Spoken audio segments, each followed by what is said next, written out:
Public next ರತ್ನ ಪ್ರಶಸ್ತಿ 2026ರ ಈ ಕಾರ್ಯಕ್ರಮದ ಮುಖ್ಯ ಅತಿಥಿಗಳಾದಂಥ ಈ ಭಾಗದ ಕ್ರಿಯಾಶೀಲ ಶಾಸಕರಾದಂಥ ಮತ್ತು ಶಾಸಕರಾಗಿ ಮೊದಲನೇ ಟರ್ಮ್ನಲ್ಲಿ ವಿಧಾನಸಭೆಯಲ್ಲಿ ಒಬ್ಬ ವಿರೋಧ ಪಕ್ಷದ ಶಾಸಕನಾಗಿ ಸರ್ಕಾರವನ್ನು ಅತ್ಯಂತ ಕಠಿಣವಾಗಿ ಪ್ರಶ್ನೆ ಮಾಡಿ ಕಟಕಟೆಯಲ್ಲಿ ನಿಲ್ಲಿಸಿದವರು ನಮ್ಮ ಮಹೇಶ್ ತೆಂಗಿನಕಾಯಿ ಅವರು.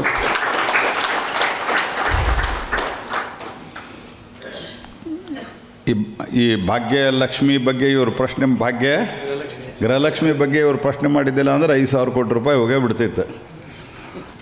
ಇವರು ಅದನ್ನು ಹಿಡಿದು ಪ್ರಶ್ನೆ ಮಾಡಿ ಕೊನೆಗೆ ಸರ್ಕಾರ ಒಪ್ಕೊಂಡು ಹೌದು 2 ತಿಂಗಳದ್ದು ನಾವು ಅದನ್ನು ಕೊಟ್ಟಿಲ್ಲ ಅಂಥೇಳಿ ಒಪ್ಕೊಂಡ್ರು. ಇಲ್ಲ ಅಂದರೆ ಕೊಟ್ಟಿವಿ ಅಂತಲೇ ಹೇಳಿದ್ರು ಎಲ್ಲ ಕಡೆ. ಈ ಥರದ ಅನೇಕ ಪ್ರಶ್ನೆಗಳು ರೇಷನ್ದಲ್ಲಿಯೂ ಮೊನ್ನೆ ಅವರೊಂದು ಒಳ್ಳೆಯ ಪ್ರಶ್ನೆ ಕೇಳಿದ್ದಾರೆ. ಹಿಂಗೆ ಹಲವಾರು ಪ್ರಶ್ನೆಗಳನ್ನು ಕೇಳಿ ಸರ್ಕಾರವನ್ನು ಕಟ್ಕಟೆಯಲ್ಲಿ ಇಡ್ತಾರೆ. ಮತ್ತು ಇನ್ನೊಂದು ಇದರಿಂದ ಒಳ್ಳೆಯದೇನಾಗತ್ತೆ ಅಂತ ಅನ್ನೋದು ಕೆಲವರಿಗೆ ಪ್ರಶ್ನೆ ಇರ್ಬೋದು. ಯಾರು ಸರ್ಕಾರವನ್ನು ಲೋಕಸಭೆ ವಿಧಾನಸಭೆಯಲ್ಲಿ ವಿರೋಧ ಪಕ್ಷದವ್ರು ಕ್ವಶನ್ ಮಾಡ್ತಾರಲ್ಲ, ಅವ್ರ ಕೆಲಸ ಸರ್ಕಾರದಲ್ಲಿದ್ದವ್ರು ಹಾಳಾಗಿ ಹೋಗಲಿ ಬಿಡಪ್ಪ ನಮ್ಮದು ಏನಾರು ಹಿಡಿದು ಮಾಡ್ತಾರೆ ಅಂಥೇಳಿ ಕೆಲಸ ಮಾಡಿಕೊಡ್ತಾರೆ. ಯಾಕಂದ್ರೆ 10 ವರ್ಷ ನಾನು ವಿರೋಧ ಪಕ್ಷದ ಲೋಕಸಭಾ MP ಆಗಿದ್ದೆ. ಅದೇ ರೀತಿ ಕೊಡಗೈ ದಾನಿಗಳು ಮತ್ತು ಆಂಧ್ರ ಪ್ರದೇಶದಿಂದ ಇಲ್ಲಿ ಬಂದು ಸಂಪೂರ್ಣವಾಗಿ ಕನ್ನಡಿಗರೇ ಆಗಿ ಹೋಗಿ ತಾವು ಗಳಿಸಿದ್ರಲ್ಲಿ ಸಾಕಷ್ಟು ದೊಡ್ಡ ಪ್ರಮಾಣದಲ್ಲಿ ದಾನವನ್ನು ಮಾಡೋದು, ಅದರ ಜೊತೆಗೆ ಈ ಥರದ ಎಂಟರ್ಪ್ರನರ್ಸ್ ಬಂದಾಗ ಅವರಿಗೆ ಸಪೋರ್ಟ್ ಮಾಡುವಂಥ ನನ್ನ ಅತ್ಯಂತ ಆತ್ಮೀಯ ಸ್ನೇಹಿತರಾದಂಥ CHV ಪ್ರಸಾದ್ ಅವರೇ, ಹಾಗೂ ಈ ಕಾರ್ಯಕ್ರಮದಲ್ಲಿ ಅಧ್ಯಕ್ಷತೆ ವಹಿಸಿರುವಂಥ ರಾಘವೇಂದ್ರ ರಾವ್ ಅವರೇ, ಮಂಜುನಾಥ್ ರಾವ್ ಅವರೇ, ಎಲ್ಲ ಪಬ್ಲಿಕ್ ನೆಕ್ಸ್ಟನ ಪ್ರಶಸ್ತಿಯ ಪಡೀಲ ಇರುವಂಥ ಪ್ರಶಸ್ತಿಗೆ ಭಾಜನರಾಗಿರುವಂಥ ಎಲ್ಲ ಸಹೋದರ ಸಹೋದರಿಯರೇ, ಕಳೆದ ಬಾರಿನೂ ಅವ್ರು ಹೇಳ್ದಂಗೆ ನಾನು ಇಲ್ಲಿ ಬಂದಿದ್ದೆ. ಆದರೆ ಪ್ರತಿ ಬಾರಿನೂ ಪಬ್ಲಿಕ್ ನೆಕ್ಸ್ಟು ಭಾಳಷ್ಟು ಜನ ಹೇಳ್ತಾಯಿದ್ದಾರೆ, ಶುರುವಾದಾಗ ಇದರದ್ದು ಸುದ್ದಿಗಳು ಬರ್ತಾ ಇದ್ದಂಗೆ ಭಾಳ ಜನ ಇದನ್ನು ನೋಡಲಿಕ್ಕೂ ಶುರು ಮಾಡಿದರು. ಆದರೆ ಅಷ್ಟೇ ಪ್ರಮಾಣದಲ್ಲಿ ಇದೇನು ಇವ್ರು ಭಾಳ ದಿವಸ ನಡೆಸೋದಿಲ್ಲ ಬಿಡ್ರಿ ಅನ್ನುವಂಥ ಮಾತನ್ನು ಹೇಳ್ತಾಯಿದ್ರು. ಆದರೆ ಸತತವಾಗಿ ಎಲ್ಲರನ್ನೂ ಇನ್ವಾಲ್ವ್ ಮಾಡಿಕೊಂಡು ಜನರಿಗೆ ಮೆಚ್ಚುವಂಥ ಸುದ್ದಿಗಳನ್ನು, ಜನ ಜಾಗೃತಿ ಮಾಡುವಂಥ ಸುದ್ದಿಗಳನ್ನು ಕೊಟ್ಟು ಅವರು ಇದನ್ನು ಸತತವಾಗಿ ಉಳಿಸಿಕೊಂಡು ಬಂದಿದ್ದಾರೆ. ಮತ್ತು ಇಡೀ ರಾಜ್ಯಾದ್ಯಂತ ಇವತ್ತು ಪಬ್ಲಿಕ್ ನೆಕ್ಸ್ಟು ಸಾಕಷ್ಟು ಆಯಾ ಜಿಲ್ಲೆಗಳಲ್ಲಿ, ಆಯಾ ಕ್ಷೇತ್ರಗಳಲ್ಲಿ ಅಲ್ಲಿನ ಸಮಸ್ಯೆಗಳನ್ನು ಐಡೆಂಟಿಫೈ ಮಾಡಿ ಒಂದು ಆನ್ಲೈನ್ ಒಳ್ಳೆಯ ಸುದ್ದಿ ಸಂಸ್ಥೆಯಾಗಿ ಹೊರಹೊಮ್ಮಿದೆ. ಅದಕ್ಕೆ ಅವರಿಬ್ಬರಿಗೂ ಮತ್ತು ಇದಕ್ಕೆ ಬೆಂಬಲಿಸಿದಂಥ ಶ್ರೀ ಪ್ರಸಾದ್ ಅವರಿಗೂ ಮತ್ತು ಇಲ್ಲಿ ಅವರು ಇದ್ದಂಗೆ ಕಾಣೋದಿಲ್ಲ ವಿವೇಕಾನಂದ ಮುಕಾಶಿ ಅವರು, ಅವರಿಗೆ ನಾನು ಅಭಿನಂದನೆಯನ್ನು ಸಲ್ಲಿಸ್ತೇನೆ.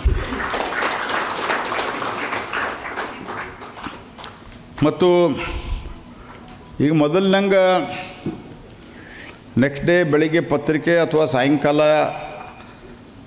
ಚಾನಲದ ನ್ಯೂಸ್ ನೋಡೋ ತನಕ ಕಾಯಬೇಕಾಗಿಲ್ಲ. ಈಗ ಒಂದು ಈ ರೀತಿಯಾದಂಥ ಟ್ವಿಟರು, ಸೋಷಿಯಲ್ ಮೀಡಿಯಾ ಒಂದು ಕಡೆ ಆದರೆ, ಇಲೆಕ್ಟ್ರಾನಿಕ್ಸ್ ಮೀಡಿಯಾಗಳ ಬ್ರೇಕಿಂಗ್ ನ್ಯೂಸ್ ಇನ್ನೊಂದು ಕಡೆ ಆದರೆ, ಸ್ಥಳೀಯವಾಗಿರುವಂಥ ಸಮಸ್ಯೆಗಳು ಎಲ್ಲೋ ಏನೋ ಒಂದು, ಈಗ ಹುಬ್ಬಳ್ಳಿಯಲ್ಲಿ ಏನೋ ಒಂದು ಭ್ರಷ್ಟಾಚಾರ ಆಯಿತು, ಹುಬ್ಬಳ್ಳಿಯಲ್ಲಿ ಏನೋ ಒಂದು ಆಕ್ಸಿಡೆಂಟ್ ಆಯಿತು, ಹುಬ್ಬಳ್ಳಿಯಲ್ಲಿ ಏನೋ ಒಂದು ಹುಬ್ಬಳ್ಳಿ ಅಥವಾ ಧಾರವಾಡ ಜಿಲ್ಲೆಯಲ್ಲಿ ಈ ಥರದ ವಿಷಯಗಳನ್ನು ಇಲ್ಲಿಯ ಜನರಿಗೆ ಯಾವ ಸುದ್ದಿ ಇಂಪಾರ್ಟೆಂಟ್ ಇರ್ತದೋ ಅದನ್ನು ಸಹಿತ ಬ್ರೇಕಿಂಗ್ ಮಾಡುವಂಥವ್ರು ಯಾರಾದರೂ ಇದ್ದರೆ ಅದು ಪಬ್ಲಿಕ್ ನೆಕ್ಸ್ಟ್ದವರು. ಹಾಗಾಗಿ ಇದು ಸಾಕಷ್ಟು ಇವತ್ತು ಗಮನವನ್ನು ಸೆಳೆದಿದೆ. ಮೊದಲ ಇದ್ರೊಳಗ ಬಂದರೆ ಭಾಳ ಜನ ಬರದೇ ಇದ್ದರೂ ತಲೆ ಕಟ್ಸ್ಕೊಳ್ತಿರಲಿಲ್ಲ. ಈಗ ಒಂದು ಕಾಲ ಇತ್ತು ಸಂಯುಕ್ತ ಕರ್ನಾಟಕದಲ್ಲಿ ಪತ್ರಿಕೆಯಲ್ಲಿ ಆ ಕಡೆ ದಕ್ಷಿಣ ಕನ್ನಡದಲ್ಲಿ ಅಂದರೆ ಮಂಗಳೂರು, ಉಡುಪಿ, ಕಾರವಾರ ಈ ಭಾಗದೊಳಗೆ ಉದಯವಾಣಿ, ಇಲ್ಲಿ ಸಂಯುಕ್ತ ಕರ್ನಾಟಕ, ಅಲ್ಲಿ ಪ್ರಜಾವಾಣಿ, ಈ ಪತ್ರಿಕೆಗಳಲ್ಲಿ ಬಂದ್ರನ್ನ ಸುದ್ದಿ ಅಂತ ಅನ್ನುವಂಥ ಸ್ಥಿತಿ ಇತ್ತು. ಉದಯವಾಣಿ ಬಗ್ಗೆ ಅಂತೂ ಹೇಳ್ತಾ ಇದ್ದರು, ಅವ್ರು ಯಾರೋ ಮಾರಾಯ ಸತ್ತೋದ್ರಲ್ಲ ಮಾರಾಯರೇ ಅಂತಂದ್ರೆ, ಇಲ್ಲ ಅವ್ರು ಹೆಂಗೆ ಸಾಯ್ತಾರೆ, ಉದಯವಾಣಿಯಲ್ಲಿ ಬಂದೇ ಇಲ್ಲಲ್ಲ ಅಂತ ಹೇಳೋರು. ಆ ರೀತಿಯಾದಂಥ ಸ್ಥಿತಿ ಇತ್ತು. ಆದರೆ ಇವತ್ತು ಅವೆಲ್ಲ ಹೋಗಿ ಇವತ್ತು ಪಬ್ಲಿಕ್ ನೆಕ್ಸ್ಟು ವಿಶೇಷವಾಗಿ ಸ್ಥಳೀಯ ಸುದ್ದಿಯನ್ನು ಕೊಡೋದರಲ್ಲಿ ಬಹಳಷ್ಟು ಫಾಸ್ಟಾಗಿದ್ದಾರೆ. ನಾವು ಪ್ರೆಸ್ ಮೀಟು ಅಥವಾ ಏನೋ ಮಾಡಿ ಇನ್ನೂ ನಾವು ಮುಂದಿನ ಕಾರ್ಯಕ್ರಮಕ್ಕೆ ಹೋಗಿರೋದಿಲ್ಲ, 10 ನಿಮಿಷದಲ್ಲಿ ಅದು ಅಪ್ಡೇಟ್ ಆಗಿಬಿಟ್ಟಿರ್ತದೆ. They are so fast. ಮತ್ತು ಎಲ್ಲ ಕಡೆ ಅವರು ತಮ್ಮ ಪ್ರತಿನಿಧಿಗಳನ್ನು ಇಟ್ಟಿದ್ದಾರೆ ಮತ್ತು ಆನ್ಲೈನ್ ಸಂಪರ್ಕ ಇದೆ. ಹಾಗಾಗಿ ಇಮಿಡಿಯೇಟ್ ಅವರಿಗೆ ಇನ್ಫಾರ್ಮೇಷನ್ ಸಿಗ್ತದೆ. ಮೊದಲು ಇದ್ರೊಳಗೆ ಬಂದರೂ ತಲೆ ಕೆಡಿಸ್ಕೊತಿರ್ಲಿಲ್ಲ. ಏನಾದರೂ ನೆಗೆಟಿವ್ ಯಾರ್ದಾರ ಬಗ್ಗೆ ಬಂದರೆ ಪಾಸಿಟಿವ್ ನಮ್ಮದು ಬರಲಿಲ್ಲಲ್ಲಪ್ಪ ಸ್ಟೋರಿ ಅಂತಲೂ ತಲೆ ಕೆಡಿಸ್ಕೊಳ್ತಿರಲಿಲ್ಲ. ಆದರೆ ಈಗ ಹೆಂಗೆ ಮೇನ್ ಸ್ಟ್ರೀಮ್ ಮೀಡಿಯಾದವ್ರಿಗೆ ಇದು ಕವರೇಜ್ ಮಾಡಿರಿ ಅಂತ ಅನೇಕರು ರಿಕ್ವೆಸ್ಟ್ ಮಾಡ್ತಾರಲ್ಲ, ಹಂಗೆ ಪಬ್ಲಿಕ್ ನೆಕ್ಸ್ಟು ಸಹಿತ ಆ ಡಾಮಿನೆಂಟ್ ಸ್ಥಿತಿಯಲ್ಲಿ ಇವತ್ತು ಬಂದಿದೆ. ಹಾಗಾಗಿ ದಿವಸಗಳು, ಕಾಲಮಾನಗಳು ಬದಲಾಗ್ತಾ ಇರುವಂಥ ಸಂದರ್ಭದಲ್ಲಿ ಇವರು ಭಾಳಷ್ಟು ಇನೋವೇಟಿವ್ ಆಗಿ ಕೆಲಸವನ್ನು ಮಾಡ್ತಾಯಿದ್ದಾರೆ. ಮತ್ತು ಈಗಾಗಲೇ ಅವ್ರು ಹೇಳಿದಂತೆ, ನಾನು ಲಾಸ್ಟ್ ಟೈಮು ಹೇಳಿದ್ದಿದ್ದೇನೆ, ಗೂಗಲ್ ಕಂಪ್ನಿಯನ್ನು ಆರ್ಥಿಕ ನೆರವು ಕೊಡ್ತದೆ. ಅದು ಹಿಂದಿಯೇತರ ಇಂಗ್ಲೀಷೇತರ ಚಾನಲ್ಗೆ ಕೊಟ್ಟದ್ದು ಮೊದಲನೇದು ಪಬ್ಲಿಕ್ ನೆಕ್ಸ್ಟ್ ಅನ್ನೋವಂಥದ್ದು ಅಷ್ಟೇ ನಮಗೆ ಅಭಿಮಾನ ಸಂಗತಿ. ಮತ್ತು ಇದು ಒಂದು ವೇದಿಕೆಯಾಗಿಯೂ ಪ್ಲ್ಯಾಟ್ಫಾರ್ಮ್ ಆಗಿಯೂ ಪರಿವರ್ತನೆ ಹೊಂದೋದು. ಪ್ಲ್ಯಾಟ್ಫಾರ್ಮ್ ಅಂತಂದರೆ ಈಗ ನಮ್ಮದು ಟ್ವಿಟರ್, ಅರ್ಥಾತ್ ಈಗ ಎಕ್ಸು, ಮೊದಲು ಟ್ವಿಟರ್ ಅಂತ ಕರಿತಾ ಇದ್ದರು, ಅದು ಫೇಸ್ಬುಕ್ಕು, ಇನ್ಸ್ಟಾ, ಇವೆಲ್ಲ ವೇದಿಕೆಗಳಿವೆ. ಆ ವೇದಿಕೆಯೊಳಗೆ ಇಂಟ್ರ್ಯಾಕ್ಷನ್ ನಡೀತಾವೆ. ಈಗ ಪಬ್ಲಿಕ್ ನೆಕ್ಸ್ಟು ಆ ಮಟ್ಟಿಗೆ ಬಂದದ್ದು. ಯಾವುದಾದ್ರು ಒಂದು ಸುದ್ದಿ ಬಂದರೆ 100 ಜನ ಕಾಮೆಂಟ್ ಮಾಡ್ತಾರೆ, ಆ ಕಾಮೆಂಟಿಗೆ ಪ್ರತ್ಯುತ್ತರಗಳು ಬರ್ತಾವೆ. ಹಾಗಾಗಿ ಅದು ಒಂದು ವೇದಿಕೆಯಾಗಿ ಇವತ್ತು ಜನರ ಮನಸ್ಸಿನಲ್ಲಿ ಏನದ ಅಂತ ಸಹಿತ ಗೊತ್ತಾಗುವ ರೀತಿಯಲ್ಲಿ ಇವರು ಮಾಡ್ತಾಯಿದ್ದಾರೆ. ಒಂದು ರೀತಿ ಇವರನ್ನು ಹೈಪರ್ ಲೋಕಲ್ ಅಂತ ಹೇಳ್ಬೋದು. ಇವರನ್ನು ಹಂಗೆ ಇದು ಹೈಪರ್ ಟೆನ್ಷನ್ ಅಂತ ಇರ್ತದೆ, ಇವರು ಹೈಪರ್ ಲೋಕಲ್. ಇವರು ಜಾಸ್ತಿ ಸ್ಥಳೀಯ ಮತ್ತು ಅದಾದ ನಂತರ ಉಳಿದ ಇದಕ್ಕೆ ಒಂದು ಜಾಸ್ತಿ ಅವರು ಆದ್ಯತೆಯನ್ನು ಕೊಡ್ತಾರೆ, ರಾಜ್ಯ ಮತ್ತು ರಾಷ್ಟ್ರ ಮಟ್ಟದ ಸುದ್ದಿಗೆ. ಸಾಕಷ್ಟು ಇದ್ರದ್ದು ಇಂಪ್ಯಾಕ್ಟ್ ಆಗ್ತಾಯಿದೆ. ಈಗ ಇಂಪ್ಯಾಕ್ಟ್ ಅಸೆಸ್ಮೆಂಟು ಒಂದು ಸರ್ತಿ ನೀವು ಮಾಡಿಸಿದ್ರೆ ಒಳ್ಳೆಯದು ಅಂತ ಅನಿಸುತ್ತೆ. ಇಂಪ್ಯಾಕ್ಟ್ ಅಸೆಸ್ಮೆಂಟ್ ಆಗ್ತಾಯಿದೆ.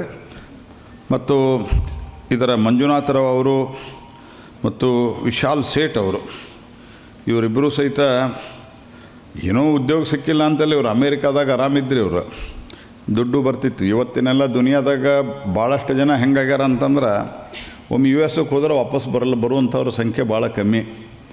ಆದರೆ ಇವರು ವಾಪಸ್ ಬಂದು ದೊಡ್ಡ ಸಂಖ್ಯೆಯಲ್ಲಿ ಇವತ್ತು ನಿರುದ್ಯೋಗ ಸಮಸ್ಯೆ ಅಂತ ಅನ್ನೋದು ಇವತ್ತೇನೋ ಒಂದು ಚರ್ಚೆ ಆಗ್ತದೆ.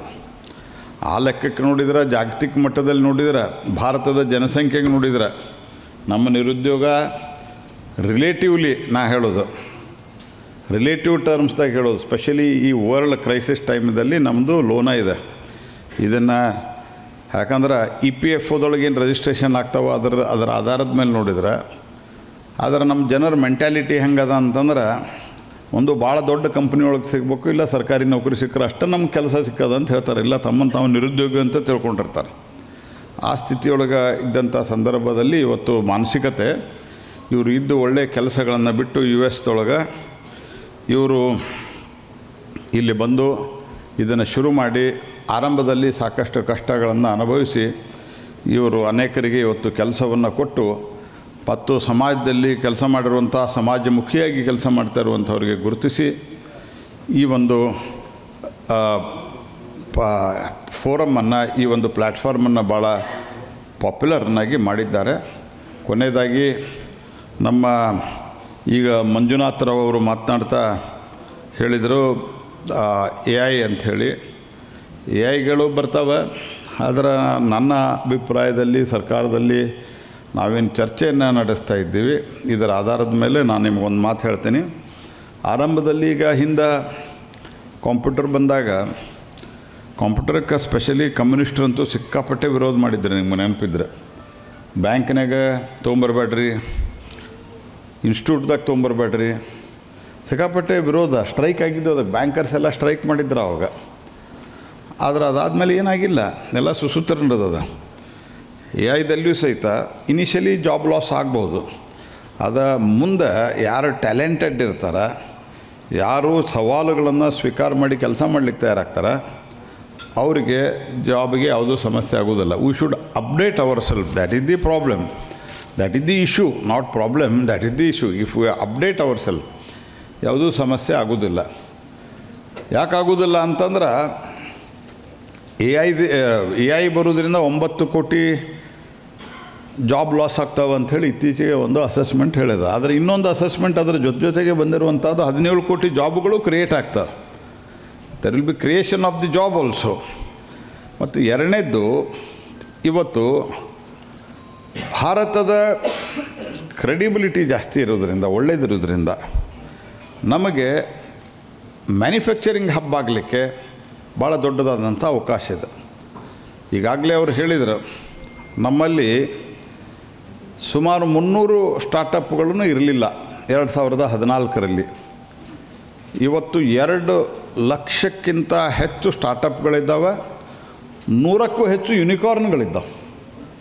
ಅಂದರೆ ನಮ್ಮ ಮಕ್ಕಳು ಅವಕಾಶ ಕೊಟ್ಟಾಗ, ಯೂನಿಕಾರ್ನ್ ಅಂದರೆ ಯಾವುದೋ ಒಂದು ಬಿಲಿಯನ್ ಪ್ಲಸ್ ಇರುವಂಥದ್ದು, ಆ ಯೂನಿಕಾರ್ನ್ಗಳು 100ಕ್ಕಿಂತ ಜಾಸ್ತಿ ಆಗ್ಯಾವ ಈಗ. ಸೊ ಇದರ ಜೊತೆಯಲ್ಲಿ ಅನೇಕರು ಈಗೂ ಸಹಿತ ಮೊಬೈಲ್, ಇವ್ರು ನಿಂತಾರೆ ನೋಡ್ರಿ, ಉದಾಹರಣೆಗೆ ಅಲ್ಲಿ ಇವ್ರು ನಿಂತಾರಲ್ಲ, ಈಗ ಸ್ಕ್ರೋಲ್ ಮಾಡ್ತಾನೆ ಇದ್ದಾರೆ. ಅಂದ್ರೆ ನಾ ಯಾಕೆ ಹೇಳಿದೆ ಅಂದ್ರೆ, ಸ್ವಲ್ಪ ಮೊಬೈಲಿದ್ದು ಭಾಳ ಅದು ಇಟ್ ಆಲ್ವೇಸ್ ಸ್ಕ್ರೀನ್ ಟೈಮ್ ಸಿಕ್ಕಾಪಟ್ಟೆ ಜಾಸ್ತಿ ಆಗ್ಯದ. ಸೊ ಆ ಮೊಬೈಲ್ ಯೂಸರ್ಸು ಜಾಸ್ತಿ ಆಗ್ಯಾರ. ಆ ಮೊಬೈಲು ಯೂಸರು, ಈ ಮೊಬೈಲ್ಗಳೆಲ್ಲ ಯಾಕೆ ಯೂಸರ್ ಜಾಸ್ತಿ ಆಗ್ಯಾರ? ಕೂತಲ್ಲಿ ಯಾಕೆ ಮೊಬೈಲ್ ನೋಡ್ತಾರೆ? ಡಾಟಾ ಕಾಸ್ಟು ಜಗತ್ತಿನೊಳಗೆ ಲೋಯೆಸ್ಟ್ ಇರೋದು ಭಾರತದ್ದು. We are lowest in the world. ಬೇರೆ ಕಡೆ ಎಲ್ಲ 184 ಇದ್ದರೆ ನಮ್ಮಲ್ಲಿ 9-10 ರೂಪಾಯಿ ಅದ. So we are lowest in the world. And our penetration ಎಲ್ಲ 6 ಲಕ್ಷ ಹಳ್ಳಿಗೂ ಹೋಗ್ಯದ ನಮ್ಮದು. Per GB cost is so low ನಾವು ಇನ್ ಇಂಡಿಯಾ. ಮತ್ತು ನಾವು 300 ಹಳ್ಳಿಗಳಿಗೂ ನಮ್ಮದು ಆಪ್ಟಿಕಲ್ ಫೈಬರ್ ಕೇಬಲ್ ಇರಲ್ಲ. ಇವತ್ತು 6 ಲಕ್ಷ ಹಳ್ಳಿಗೆ ಆಗಿದೆ ಇವತ್ತು. ಆಮೇಲಿಂದ ವಿದ್ಯುತ್ತು ಸಮಸ್ಯೆ ಇದೆ ಅಂತ ಹೇಳ್ತಾಯಿದ್ರು ರಾಜ್ಯ ಸರ್ಕಾರಗಳು. ನಾನು ರಾಜ್ಯ ಸರ್ಕಾರವನ್ನು ಟೀಕೆ ಮಾಡಲಿಕ್ಕೆ ಇದನ್ನು, ಕೆಲವು ರಾಜ್ಯ ಸರ್ಕಾರಗಳು ರಿಸೋರ್ಸಸನ್ನು ಸರಿಯಾಗಿ ಉಪಯೋಗ ಮಾಡದೇ ಇರುವ ಕಾರಣಕ್ಕಾಗಿ ಅಥವಾ ತಪ್ಪು ನಿರ್ಣಯಗಳ ಕಾರಣದಿಂದಾಗಿ ವಿದ್ಯುತ್ ಕಟ್ಟಾಗ್ತದೆ. ಬಟ್ ಆಫ್ಟರ್ 2014 ನಮ್ಮ ರಿಫಾರ್ಮ್ಗಳ ನಂತರ, after almost 2018-19, India is net surplus in the electricity. Today we are exporting the electricity. ಭಾರತದಾಗ ಎಲೆಕ್ಟ್ರಿಸಿಟಿ ಕಮ್ಮಿಲ್ಲ. ನಮ್ಮದು 251 ಗಿಗಾವಾಟ್ ಇತ್ತು ಉತ್ಪಾದನೆ,